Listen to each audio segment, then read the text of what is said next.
Sólidos geométricos são objetos tridimensionais. Eles possuem largura, comprimento e altura.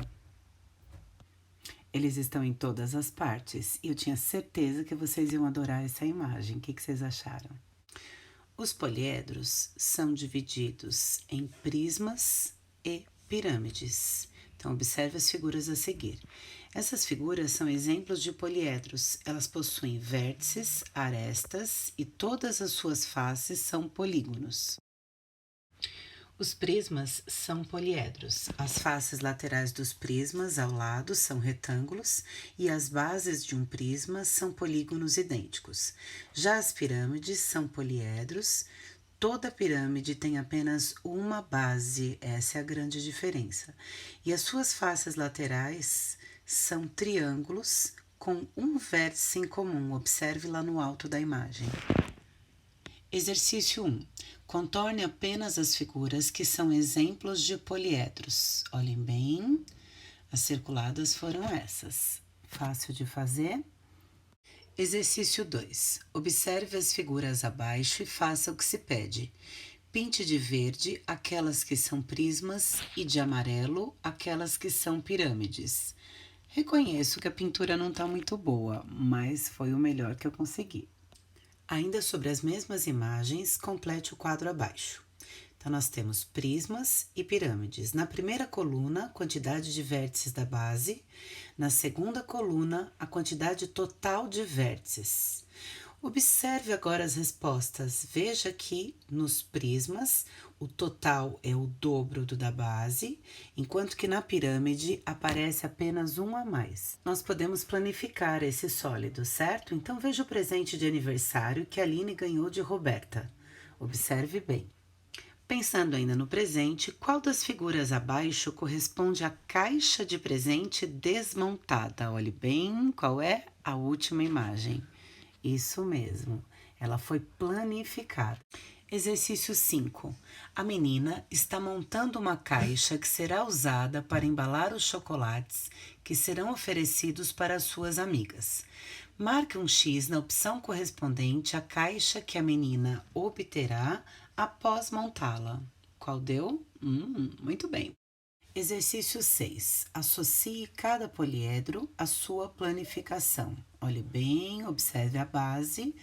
Então, aí as respostas. Simples para resolver, né? Então, vamos ao próximo. Então, agora rachando a cuca. Contorne quem fez a afirmação verdadeira. Vamos lá.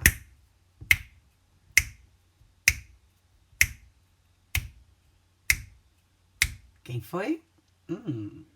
Muito bem, certinho. Agora vamos relembrar quem são os chamados corpos redondos. Observe as figuras a seguir. Essas figuras são exemplos de corpos redondos porque elas possuem superfícies arredondadas. Observe-as. Exercício 7. Observe a casquinha de sorvete. Primeira pergunta. A casquinha de sorvete lembra qual corpo redondo? E qual das seguintes figuras representa a planificação desse corpo redondo? Me ajude. E qual é o seu nome?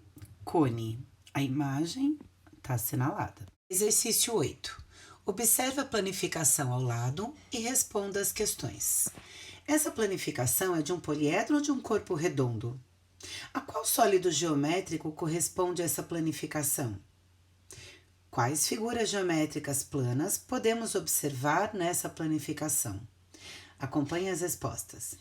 Corpo redondo, cilindro, retângulos e círculos. Agora vamos revisar um pouco sobre volume. Veja como alguns blocos de madeira estão empilhados. Observe o cenário.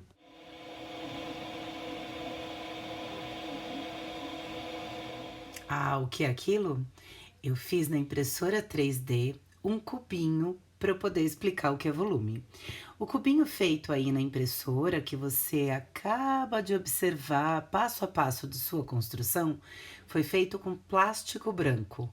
As suas dimensões são 1 de largura, 1 de comprimento e 1 de altura. Observe que bonitinho. Eu não tinha um cubinho em casa, certo? Precisei fazer para poder explicar a matéria, ok?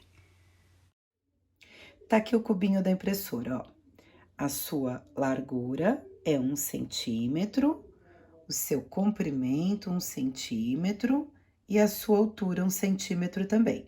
Então, quando eu digo que ele tem as 3 dimensões, 1 vezes 1 vezes 1, eu digo que esse cubinho, ele tem 1 centímetro cúbico. Olha que bonitinho. Exercício 9. Após assistir o vídeo de como fazer um cubinho, observe as imagens. Calcule o volume de cada empilhamento usando um cubinho como unidade de medida. E uma dica: não há cubinhos escondidos atrás da pilha, tá? É bem simples, né? Basta contar a quantidade que observa em cada imagem e estão aí as respostas. Exercício 10. Mané trabalha em uma loja de materiais para construção e empilhou alguns tijolos. Ficaram bem organizados. Observe. Observou? Agora me responda, qual é o volume desse empilhamento de tijolos, considerando o tijolo como uma unidade de medida? Contou? Basta contar as linhas e multiplicar pelas colunas. Quanto deu? 36 tijolos. Muito bem. Exercício 11. Observe o empilhamento de embalagens para presente. Lindo, né? Primeira pergunta: as embalagens desse empilhamento lembram que sólido geométrico? Segunda pergunta: qual o volume do empilhamento usando esse modelo de caixinha como unidade de medida? Me ajude. Qual a resposta? Prisma de base hexagonal? Perfeito. E a quantidade? 8? Sensacional. O nosso encontro vai chegando ao fim. Mas o que fica do encontro de hoje mesmo? Sólidos geométricos se dividem em 2 grandes grupos, os poliedros e os corpos redondos. Faça o seu mapa das aprendizagens com o assunto estudado na aula de hoje e até o próximo encontro. Um beijão!